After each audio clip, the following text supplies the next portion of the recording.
الإبداع هو اختراع الشيء من غير مثال سابق، وهو في الحقيقة ترتيب ما تعرفه وما لا تعرفه بهدف الوصول إلى ما لا تعرفه.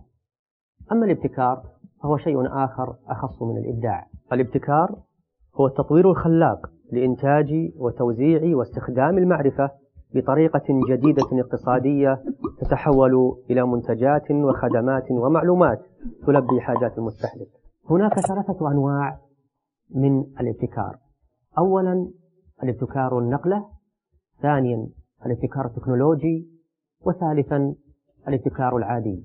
الابتكار النقلة هو حل جديد غير مسبوق لمشكلة ما يؤدي إلى تطور وتقدم غير مسبوق في مجال ما، وخاصة في مجال العلوم مثل اكتشاف البنسلين وصنع المحركات البخارية واختراع الكمبيوتر.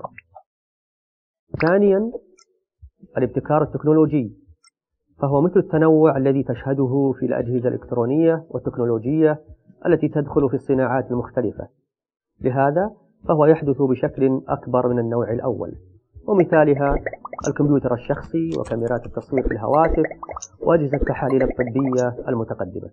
ثالثا الابتكار العادي، وهو النوع الثالث من الابتكارات، فهذه الابتكارات تحدث كثيرا وبشكل مستمر، وهي عبارة عن تطوير للمنتجات أو الخدمات المتوفرة وذات الإقبال الشديد عليها. من أمثلة هذه الابتكارات العادية الابتكارات التي نشاهدها والتي تضاف على الابتكارات القائمة، مثل الإضافات التي تضاف على الأجهزة النقالة أو الأجهزة الذكية أو العقاقير الطبية التي يضاف إليها تحسينات عديدة تسمى ابتكارات عادية.